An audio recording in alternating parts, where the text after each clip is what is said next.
Oh, I've been waiting for this one.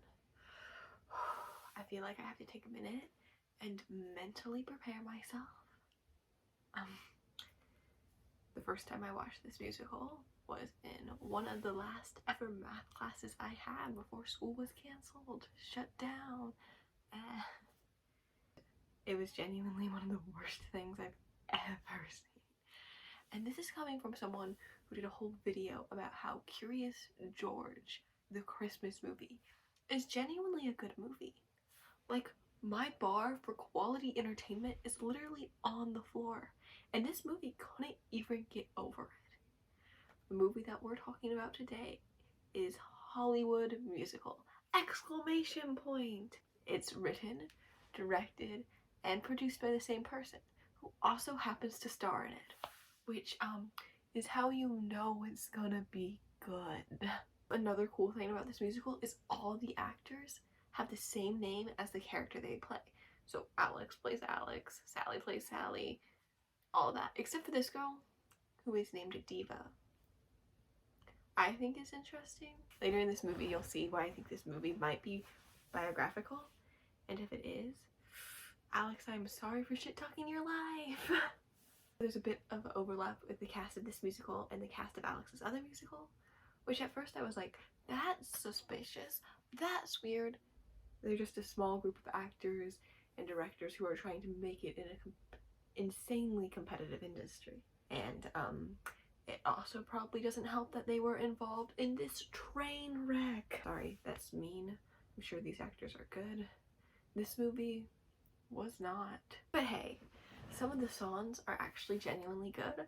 I enjoyed them, but there was a weird thing about the songs. They were really hit or miss, you know? The songs were bops or flops. And so I went and looked at the songs, and it turns out they were all written by the same person. And I'm like, if you wrote all the songs, then how come some of them are god tier and some of them just suck? I don't know. I don't have an answer for that. But he's a jazz pianist. He's actually won some jazz piano-y awards. He's done 2 musicals, and Alex was the producer of both of those musicals. And again, I was like, that's suspicious. That's weird. But then I was like, small artist supporting small artist? Okay, we love to see it. I can't avoid it any longer. And unfortunately, this is the part of the video where I actually have to talk about the movie musical, whatever it is. All I know is that it's a dumpster fire and I don't want to talk about it, but here we go. It's gonna be so painful. This musical doesn't start with a song. Most musicals do, and the fact that it didn't start with a song should have been a red flag. You know, I should have just stopped watching. I should have been like, okay, you know, that's it for me. I'm done. I don't want to sit through this travesty, but alas, I did. And I've watched this twice. It's so painful.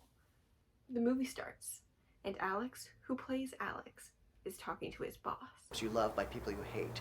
I also digitized all your contact info, so... And oh my god, he's so annoying. Like, his boss looks like she wants to jump out the window.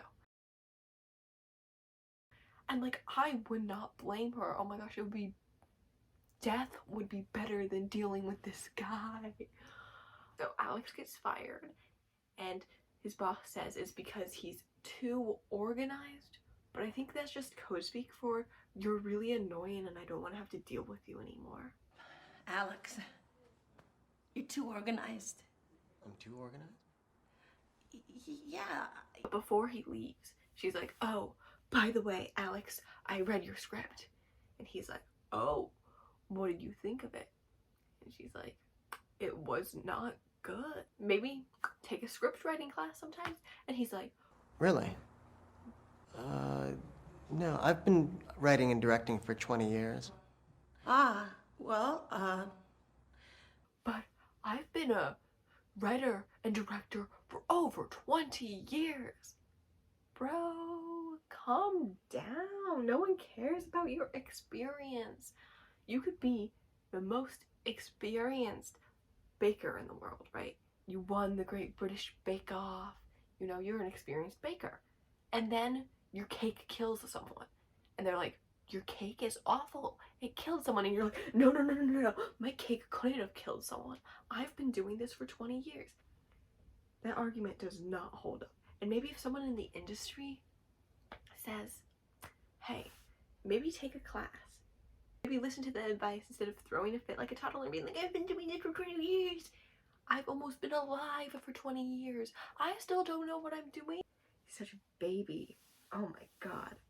So he gets so sad and he goes in his car and the sad piano music starts playing. And the piano music is like the only good part of this musical. I love the piano. It's so pretty. I wish I could play the piano. The sad music starts to slowly get more jazzy. Ooh. And the first song starts. And the first song is not bad. I mean, there are worse ones.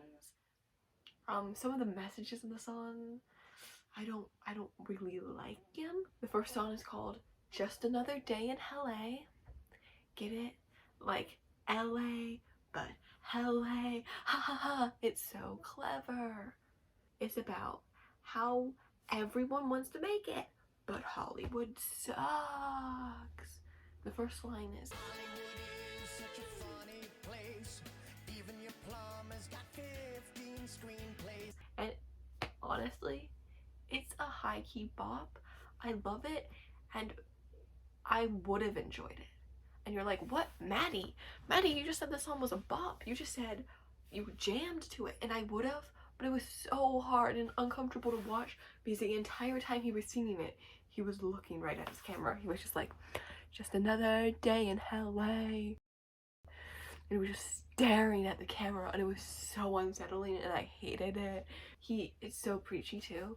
Like he's staring at the camera and he's preaching and he's like, because the people are paranoid, they can't think for themselves. In fact, they avoid it. Bro, I hate this so much. So basically the protagonist, who is played by the director and the writer and the producer, thinks he is the only real thing in Hollywood because in Hollywood, whatever the stupid line of the song is, and he's like, I am the only genuine person in Hollywood. Maybe like the reason he's getting kept out of the industry is not because people can't think for themselves. Maybe it's because his attitude is bad, or maybe it's because his script was bad. You can't blame everything on other people. You'll drive yourself insane. Oh, my script got rejected? People in Hollywood are paranoid. They can't think for themselves. That's why they rejected me. Bro, take the script writing class you got recommended and try to improve your craft. I don't know. I know you've been doing it for 20 years, but there's always room to improve. Anyways, after his 2-minute rant where he's just complaining about LA, he's like, but I have a story to be told. But I got a story. It's got everything you'll need it up. I hope it's not the story you tried to pitch this poor girl, because she said there was not a beginning, middle, or end, and I think you need all of those in a story for it to be comprehensible. If you don't like it, you can go to hell. It's like, people are allowed to not like the stuff you produce. Not everything you produce is going to be like, oh, amazing. Like, you're going to produce crap. That's part about being creative. You got to produce bad stuff to make good stuff. You got to learn. You can't just be like, this is good, this is perfect, and not accept criticism on it. And it's setting this dude up to be the protagonist, but like, I hate him. He's singing the first song and just looking into his camera, and I'm like, crash the car, crash the car, crash the car, but he doesn't crash the car.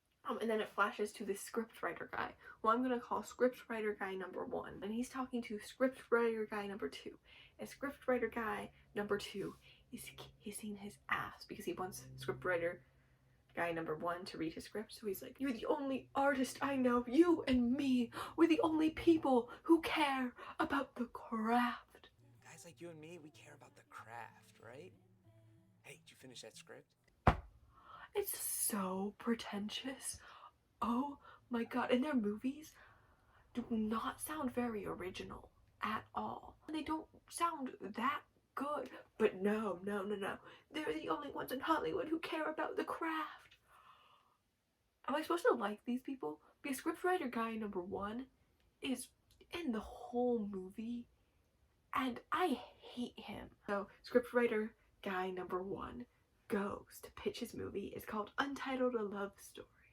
It's about an lonely man who falls in love with an invisible girl, and immediately the producer, the agent, whoever he's pitching it to is like, is it a comedy? It's a comedy, but it's not a comedy. And scriptwriter guy number one guy goes, no, it's really, really deep. Because nobody else notices him but her. And the producer, agent guy, whatever, is like, well, I'd love to read it, but I don't have time. I'm looking for something a little bit more commercial. I would love to read that, Okay. but I'm just not gonna have time. I am really focused on more commercial material right now. What? I'm gonna cry! Bro, did you know that comedies are one of the riskiest things to produce? They barely ever do well in the box office. Hey, maybe an invisible lady love story is really artsy and they don't want to take a chance with a guy who's never sold a script before, right? But like, comedies are not more commercial than dramas. Like, let's clear that up. It flashes to this girl. You're confused and think I'm jumping all over the place. Don't worry, it's because the movie is confusing and jumps all over the place. There's this actress girl, and she pretends to be pregnant. I have some news. Yeah? Do I look radiant? But she's not pregnant. And her boyfriend's like, oh my god, babe, you're such a good actor. You're such a good actress. Did you really think I was Yes. And she's like, yeah, I know. And he's like, oh, thank God you're not actually pregnant now. And she flips out on him. And then they start fighting about if they want kids or not. Like, he could not care at all. And she's like crying and breaking down and yelling, and she could be throwing things. That's how angry she is. And he's just like chilling.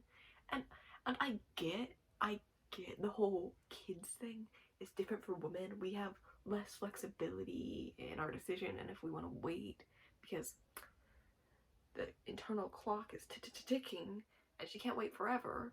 She already looks like she's too old to have kids. And she's like, give me a date. Give me a date that you know you'll want kids by. And he's like, Friday, high noon.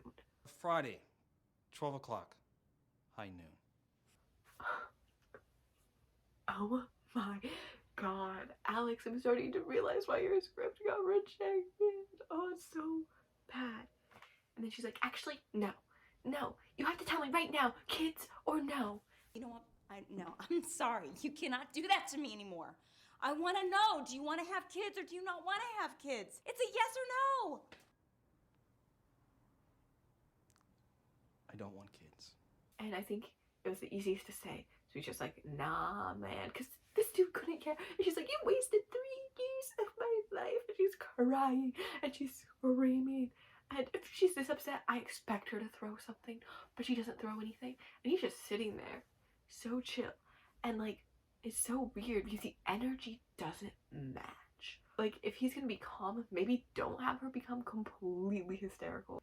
Whoa, Maddie, are you about to call this sexist? That's a stretch. But there's another scene just like this that happens almost directly after. This producer girl comes home after producing, I guess, and her partner of 20 years is on Match.com. You know, Match.com. She starts flipping out on him. You have an account with Match.com? And he is so calm and so reasonable, just like we saw before. You're just letting me know that you might start dating and having sex with other women. You can too. Oh, I'm spinning! I told you this is how I work. 20 years ago! And it's like, okay, come on. Like, they're clearly fighting, but she's yelling fighting, and she's like freaking out, and he's arguing with her, but like mellow. And the juxtaposition of him being super calm and her freaking out is really weird, especially with that scene that was just before this, it's like this movie is trying to say, bitches be crazy. Thank you, Alex, for telling me that women are crazy and irrational. As a man, I'm sure you would know all about that. But hey, even though I'm an irrational woman, I'll give you the benefit of the doubt. Maybe you did not mean to write it like this, but it's definitely how it's coming off, with like the women freaking out and the men just chilling. Like, if you're gonna have them fight, have them fight. Like, don't have the fights be one-sided. Wait, maybe that's why the relationship is failing, because even their fights are one-sided. Oh my god, that's so sad. Anyway, she starts singing the song, and it's really badly dubbed over. Beth, you're overreacting. Oh, wait.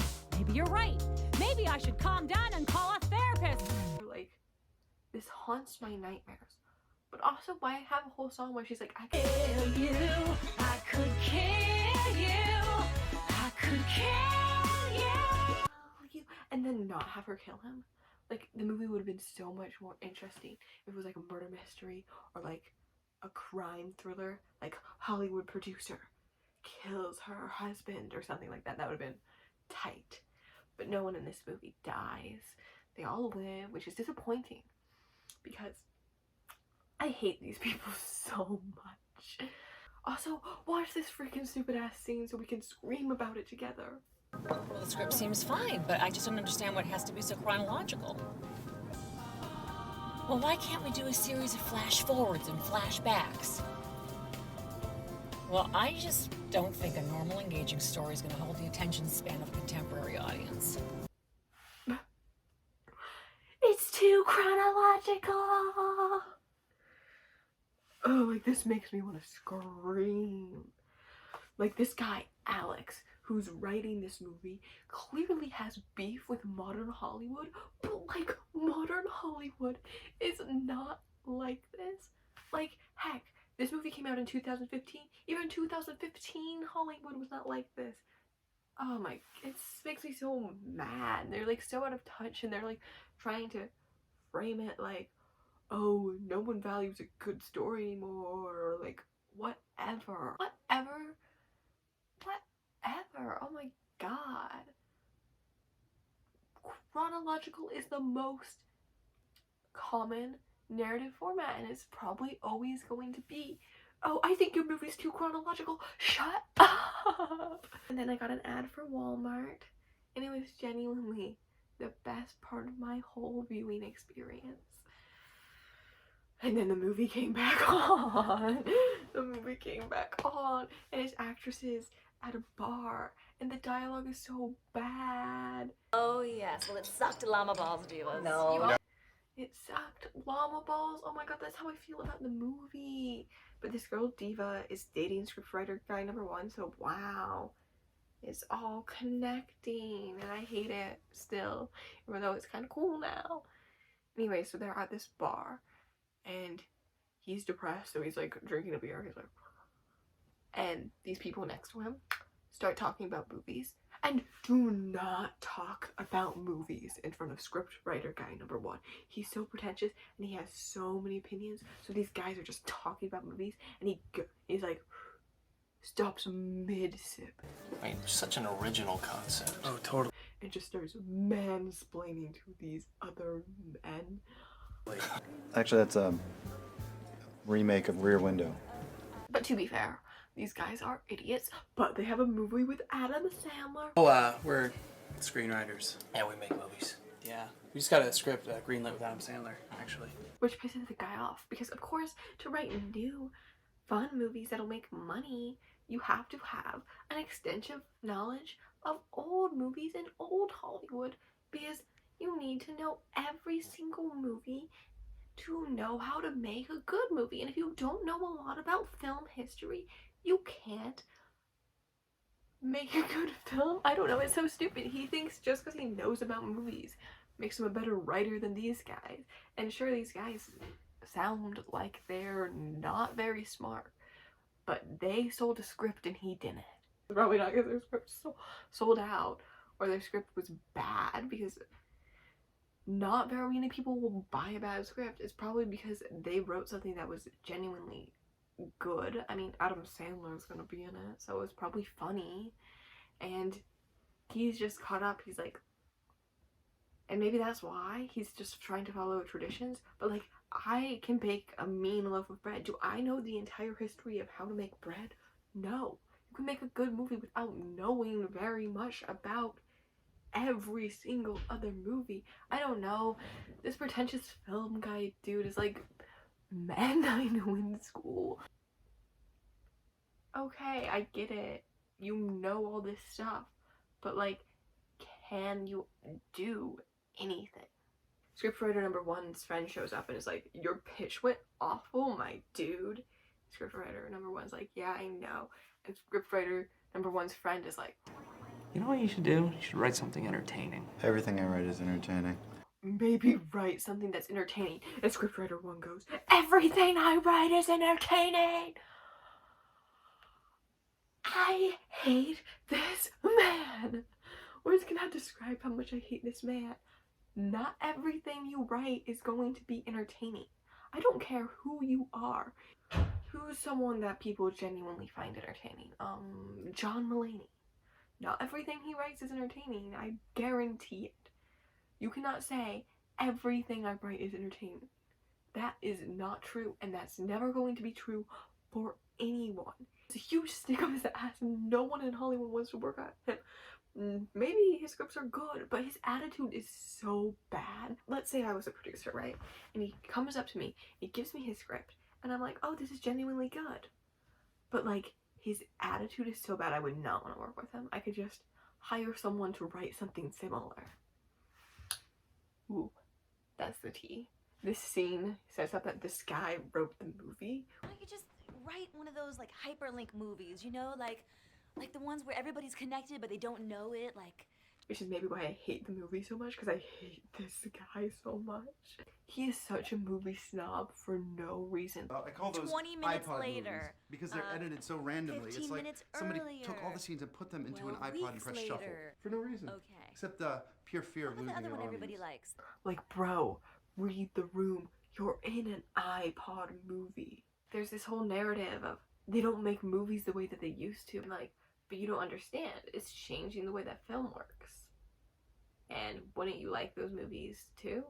If like, it's a movie, let's say, his iPod movie, where things aren't in a chronological sequence. Those movies are cool. Those movies are artsy. And you're like, my movies are cool and artsy and I can't sell them.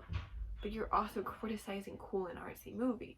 So you're like, artsy movies are bad, but also buy my artsy movie. Like, it doesn't make sense. Anyways, I hate this dude. Watch this scene. You'll think the same. Just write something Guy made a stupid, movie really about stupid. You're smart dating enough to do that. cavemen. Just write another one. When does it stop? Hollywood used to be great. Hollywood used to be great. Oh my god. There have always been good movies, and there have always been bad movies. And there will always be good movies, and there will always be bad movies. It's a cycle. It's a circle. It's trial and error. And I don't know. I hate this dude. And there's a palate cleansing scene. Just Alex's kids in the movie, but his real life kids, and I'm really uncomfy. Say hi, Dan. Hi. And then scriptwriter one started trying to pitch his movies again. Okay, it's an R-rated comedy about a lonely guy so frustrated with women that he decides to become gay. This is homophobic. That's great! So he starts doing all these things that he thinks gay people do, but This is homophobic. in the end he realizes his sex needs to change its him. This is transphobic. Bro. This is why no one wants to buy his stupid movie. He can't sell his movie because it's homophobic. And he's like, oh, I can't sell my movie because Hollywood's not like it used to be. Wow, Hollywood's more inclusive now, and my stupid homophobic movie's not gonna fly? Oh no! Whatever will I do? So he's so upset that his stupid, shitty, homophobic movie can't sell that he hangs out with angsty, fake, deep 2011 Tumblr era Alex. There's some places in this world that aren't made of stone. There's some things inside you that they can't touch. that's yours. What are you talking about? Hope. And oh my god, he's so pretentious. And we're not out of the woods yet by any means, because it's scriptwriter number one's a song now. Yeah, he gets a whole song about how the business is broken because he can't sell his stupid homophobic movie. The business is not broken because you can't sell your homophobic movie. Thank you. Ooh. And scriptwriter number one's song. And yes, we get a whole song about how the industry's stupid. And God, I hate it. Give them what they want, just some piece of crap, something to pay the bills and pat you on the back. You know, good movies sell. You don't have to write commercial crap to frickin' sell. It's a hard industry, and you have to work hard. And if scripts that you genuinely think are good aren't selling, a script that you think is crap is not gonna sell either.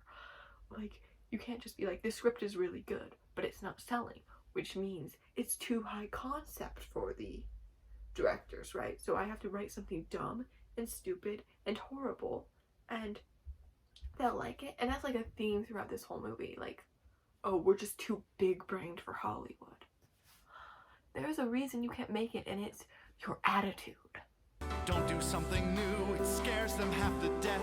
Forget all that you think, forget the human race. There's nothing you can do to make the world a better place. I hope no aspiring film writer watches this and thinks, oh yes, I can't sell a script because Hollywood hates newness and creativity.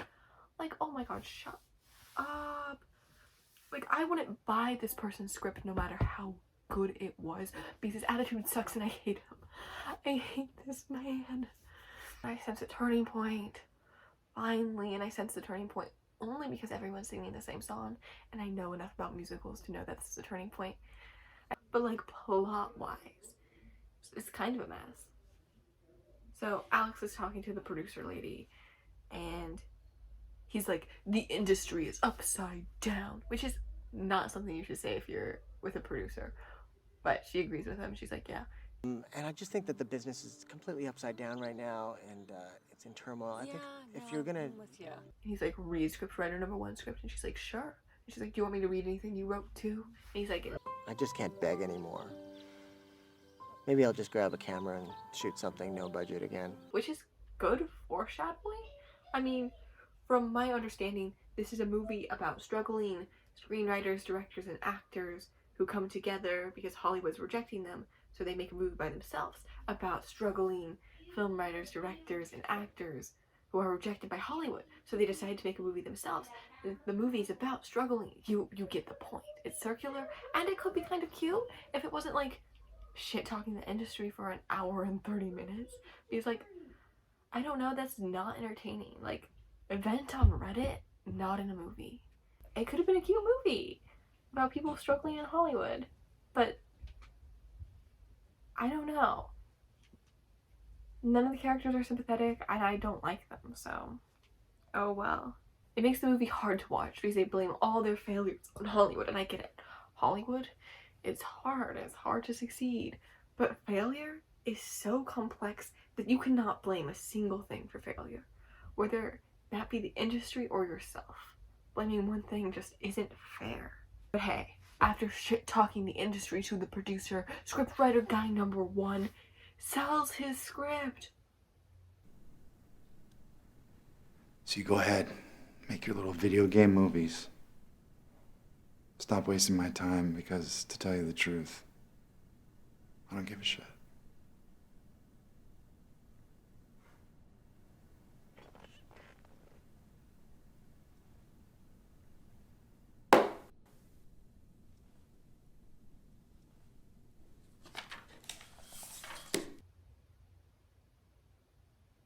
Why do all the bad people get the nice things?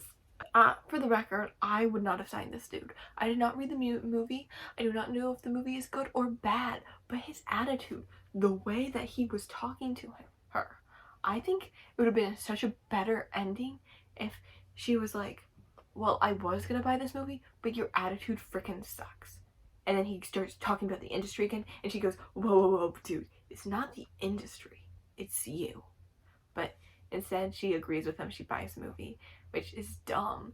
If he's like, the industry's stupid, and you're like, oh, all right, I'll buy your movie. Buy someone else's movie who actually cares, right? I don't know. His movie gets bought, and I hate that for him. And, you know, I wonder how long it's going to take him to get dropped by that producer because his attitude is trash. Put it in the comments below. How long will, like, put your guesstimates of how long it will take for him to get dropped by his producer in the comments below. I'd love to hear it. But then again, the producer is now big-brained and thinks producers are parasites? We're parasites. Producers, development people, agents, casting agents, assistants, studio executives, lawyers. There are multi-million-dollar industries created just to suck at the marrow of the actual talent. What the heck? He brainwashed her. She was a good character too. We sucked the life force out of Hollywood. Alex, you produced this movie and wrote it. So you wrote this movie, but you produced it and producers sucked the life out of it. I'm just trying to understand you because, like, the words you're spitting out just aren't making sense. And that's the end. That's all, folks. Oh my god, finally. That was Hollywood the Musical! !